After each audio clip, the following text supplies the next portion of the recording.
I told my wife Emily that my seminar ended a day earlier, but I couldn't change my flight. It meant I would return on Tuesday evening. She complained that I would have to be absent for another night, but said she would be glad to see me nonetheless. I thought about it for about an hour. I realized I had been away from home a lot and that I needed to think more about my wife, with whom I had spent 17 years. I went to the airport and tried to make one of those attempts to make things right. I was almost ready to give up when I realized there was a flight to the airport near my hometown. The airport I usually use and prefer is about an hour's drive north from where I live. The other airport was almost 2 hours drive south, and I had never used it before. I checked and found that a flight to this airport was leaving in half an hour, so I approached the counter to inquire if I could buy a ticket. I was amazed at how easy everything turned out to be. Within an hour, I was in the air, and within 3, I was on the ground. I could rent a car and be home by midnight. Emily should find a way to express her joy at my early return. I mentally made a list of assumptions and smiled to myself. I decided not to call her and make my appearance a complete surprise. It was just before midnight when I pulled up to our driveway. The house was dark, and Emily's car was missing. I wondered about it as I carried my bag into the house and unpacked my things. Where could she be at this hour? I decided not to be surprised. I called her on her mobile. She picked up on the third ring. "Hello," she murmured. Her voice sounded sleepy. "Hey, Em. It's me. Just thought I'd call and see how you're doing," I lied. "I'm fine, but it's well past midnight, Ron, and I was asleep," she replied. "I'll be at the airport tomorrow at 6 to pick you up. Don't worry." I must confess I was puzzled and more than a little curious to learn that she was sleeping, but not at home. "Where are you?" "I tried calling our landline, but it just went to voicemail," I told her. "Where do you think I am, silly?" "I'm in bed. Our phone isn't working. A technician is coming over tomorrow to fix it." "A few people told me the same," she yawned. "Just call me on my mobile if you need to reach me." My head was spinning. Was she upstairs in bed? I had unpacked my suitcase there and didn't see her. It seemed unlikely. She was blatantly lying to me. But why? "Hey, I won't be on the flight at 6, so don't bother coming for me," I warned. "Looks like we'll have to stay a few more days. I'll call you when I know for sure the time and day of my return." "Oh, darling. I'll miss you so much. Come home as soon as possible," she murmured. "I couldn't wait to see you." "I'll be in touch, dear. Sorry for waking you up. Sleep tight and dream of me," I concluded. "Definitely," she promised. Did I hear her chuckle as she hung up? I dialed the home phone number, and it rang normally. I had thought about answering the call and having a brilliant conversation with myself, but I didn't have the energy for it. I went up to our room and searched under the bed and anywhere else a person could hide. "Ladies and gentlemen, Elvis has left the building." I'm in sales, not rocket science, but my nose worked well. I smelled something rotten. How clueless was I? Pretty clueless, that was my honest answer to myself. The next morning, I got up early and moved the rented car to the other side of the street. Around 7 o'clock, I saw Emily's car pulling up to the house. There was a man with her. I hid in the clutter closet in the foyer and kept the door slightly ajar. Emily unlocked the door, and they entered. "I just want to change and get ready for work," she said to him. "I'll grab some clothes for tomorrow so we don't have to come back here tomorrow morning. I'll be back in 10 minutes. "I'd help you, but then I'd have to fuck you again," he chuckled. "Then I'd have to fire you for being late." "I don't think you'd fire me," Emily retorted sharply. "You enjoy having me work under you too much." Even your wife thinks I'm the perfect secretary. What would you tell her? So, this was Emily's new boss. Yet she had considered him insufferable and arrogant. I even wondered what she would do if she liked the guy. He'd only been with the company for a couple of weeks, if memory serves. Quite the fast worker. I told her you're her mother's age and weigh 100 kilograms, her boss laughed. Even if she sees you, I'll still have to fire you. Then he added, I told her I'll be looking for a little house for myself this week. Now it seems I won't be straying far from the hotel for a couple of days. Emily returned to the room and chuckled. She looked stunning, and Mr. Boss, was his name Joe?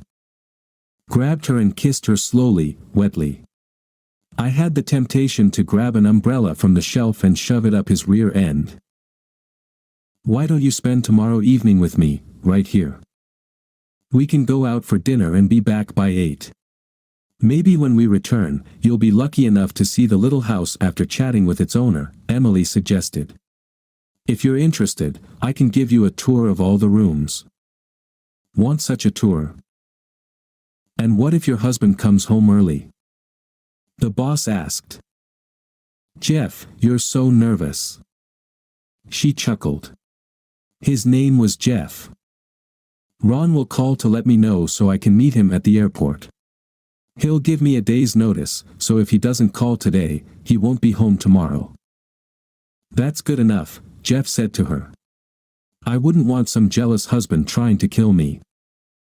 Ron's a sweetheart, Emily replied. He'd probably offer you a beer and apologize for leading me into your arms. To me, he's just a wimp, Jeff suggested. My wife would rip my balls off. I'd have Ron's balls if he ever cheated on me. Fear keeps you men in check, Emily added. Most of the time.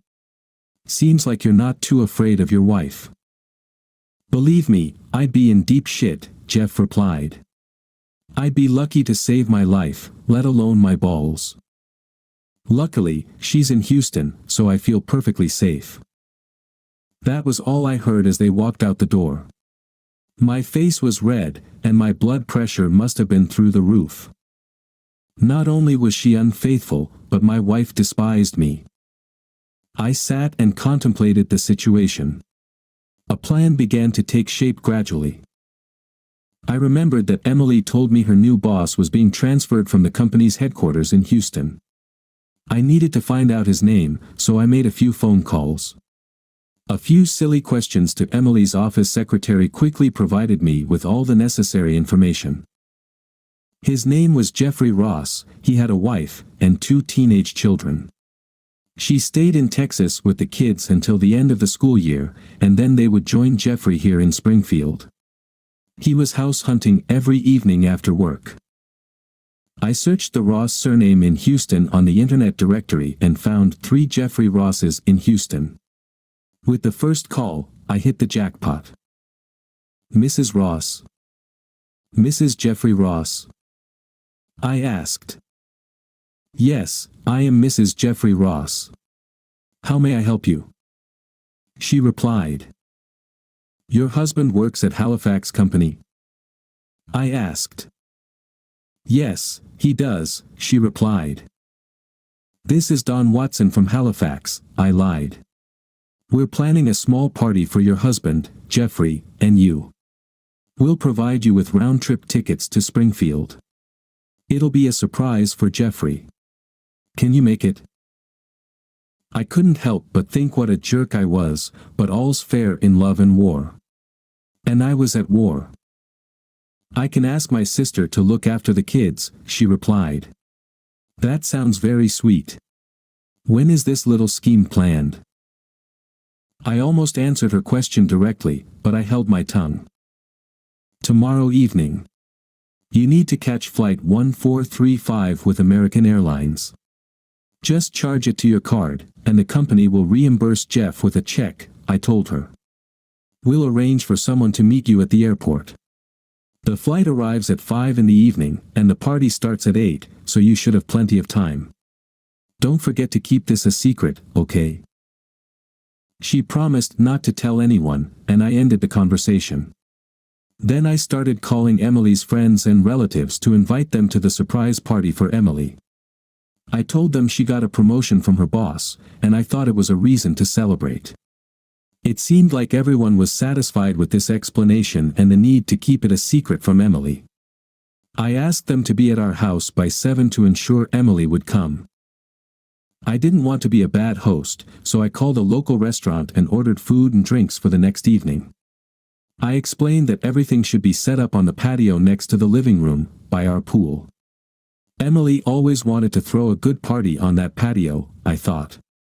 She should like this. I left them instructions and told them the house might be empty when they arrived, but they could bring everything to the open patio by going around the house. The next day, I arrived at the airport half an hour early. As passengers were entering the baggage area, I asked a couple of single women if they were Mrs. Ross. When I asked one of the women, I heard a voice directed at me. "Hello. I'm Mrs. Ross," she declared. "Are you here to pick me up?" I was almost speechless when I saw her. She had the appearance of a movie star. I had to try twice before I could respond. My wife was an attractive woman, but this woman was the golden standard. "My name is Ron, and I've come to pick you up. My wife works for your husband," I explained. "Has he ever mentioned Emily?" Yes, he has, but I thought she would be a bit older," she replied. Damn. That idiot really told his wife that Emily was old and fat. I had to think fast. She seemed a bit suspicious. I'm often told that I married an older and larger woman. I tell everyone that she just has more experience, and her more can be loved, I offered my version. She seemed to ponder for a moment, then smiled. I dodged that bullet. We gathered her bags and headed to the parking lot. It was 6:30 when we arrived at my house. I explained to Mrs. Ross that it was an outdoor party in honor of her husband, as well as in celebration of my wife's birthday, as guests began to arrive. The supplier finished setting everything up, and I was impressed. It looked like a first-class party. I didn't know it could be done so easily. By 7:30, everyone I invited was there. I asked them to park behind the church half a block away from us so that our driveway would be clear. I explained to everyone that I would hide in the living room, and when the honored guests arrived at the house, I would turn off the lights on the terrace. That would be a signal for them to behave very quietly. We had sliding glass doors leading to the patio and vertical blinds that could be opened simply by pulling a cord about 10 centimeters. There was also a cord to raise the blinds. There were also heavier curtains that we pulled across the doors in cold weather. They were large enough for me to hide behind, reach the cords of the vertical blinds, and the porch light switch. A few minutes before 8, I saw Emily's car pulling up to the house. I turned off the light on the deck and hid behind the curtains. Everything became very quiet. The door opened, and Emily and Jeff laughed. It was nice to know they were having a good time. I thought we'd never make it here. He pulled Emily's dress over her head, revealing her, with only thongs on her, and nothing else. She laughed, sliding them off her cute round butt. Jeff pushed her onto my armchair and unzipped himself. It was the moment I decided to carefully open the blinds on the veranda. It was dark outside, and the room was lit, so no one inside the house could see anything outside, and Emily and Jeff weren't looking anywhere else. But those on the veranda undoubtedly watched as Jeff vigorously and quickly rammed Emily. By this time, I had moved to a chair to the side and calmly observed what was happening. She noticed that I was sitting there watching them. And she almost choked. Emily made some noises, but nothing could be made out. Her eyes were wide as saucers as she looked at me.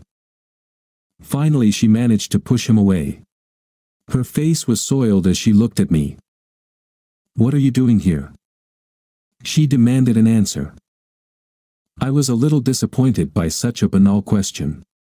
Perhaps the surprise had stunned her brain. "This is my house, Emily." "My name is on the deed," I replied. "I didn't think you'd be home for a few more days," she exclaimed. "It's quite obvious," I replied dispassionately. "I should be going," muttered Jeff. "I have things to do." "Can I offer you a beer or something else?" I asked. Both Jeff and Emily were taken aback by my offer. I saw Jeff considering that Emily was right to assume I'd offer him a beer if I caught them together. I smiled to myself, observing his thought process. Before Jeff could respond, his wife burst into the room from the veranda. She was holding a large purse and waving it vigorously. Jeff was so surprised to see her that he didn't even move to defend himself. I think he landed about 5 feet from where he had been standing. Following her into the room were Emily's mother and sister. Emily was still naked. "Get dressed, Emily, you're a harlot," her mother snapped, lifting Emily's dress and handing it to her. "And wipe your face, dear sister," added Joan, Emily's sister. "It was quite the performance you put on for all of us. You should consider a career in movie." Emily was too stunned to speak. I turned on the lights on the veranda, and she saw about 20 more people watching her. I went out and started filling a plate with potato salad and chicken wings. Then I grabbed a beer from the fridge and went back into the house. I sat down to eat and watched as Jeff tried to sit down, and Emily struggled to regain her composure. I had to admit, it was all damn unpleasant. As I chewed on a chicken wing, it occurred to me that I didn't create this mess. Emily and Jeff had put themselves, and those who loved them, in such a complicated situation. Ultimately, it was better for everyone to know the truth. It was good to know what the crap was and move on. In the end, everything settled down. Emily's cousin drove Mrs. Ross to a motel. Another cousin helped Jeff to his car and drove him to the motel. Emily's mother asked her if she wanted to go with her, but Emily refused. "I know you're probably upset," her mother said to me. "And Emily really deserves a beating, but I think she's suffering enough as it is." Then they left. Emily disappeared into the bathroom, and I heard the shower running. I had never enjoyed beer and wings so much, sitting alone and recalling the events of the evening. Once or twice in a lifetime, the planets align perfectly, and the plan actually works. After I finished all of my salad and wings, I began to tidy up. Cleaning up after that crowd took quite a bit of time. I needed to wrap up the leftovers and put them in the fridge and freezer. It was already midnight and I sat down at the table with one last beer for the night and relaxed. Emily entered the room and sat across from me. "I hope you're happy. You did everything possible to ruin my life tonight," she complained. "Even my own family thinks of me as some worthless harlot. Is that what you wanted?" "Emily, why would they even start to think that? Did I do anything to give them that impression?" "Maybe it was you," I asked. "The only reason I can think of for such an opinion to form is when they catch you, boss, bent over our furniture. Does any sane person really think that's how harlot? If you thought we had a problem, you could have come to me instead of inviting the whole damn neighborhood over," she hissed. "Do we have a problem?" I smirked. "You mean if we had a problem, you'd discuss it with me before sleeping with some idiot?" "I never wanted to hurt you, Ron. I never thought you'd find out about any of this," Emily reasoned. "You're deliberately causing me pain. So inviting people over to my house for a little surprise party for my loving wife is worse than sleeping with someone outside of marriage?" I asked. "I don't think many would agree with that." Then she said what I had been waiting to hear for so long. "If you had been around more often, this would never have happened," Emily reasoned. "You didn't give me enough attention, and I fell for Jeff's trick. I was so lonely and vulnerable." I laughed heartily. She was such a foolish bitch. She was actually trying to blame me and make me apologize for bringing her into the arms of another man. I felt deep satisfaction as I closed the bedroom door behind me and locked it. My shackles were removed. I was emotionally free. And soon, I would be legally free too. I eagerly awaited my new life. As we conclude our journey into the world of human relationships, please remember to subscribe, like, and share our content.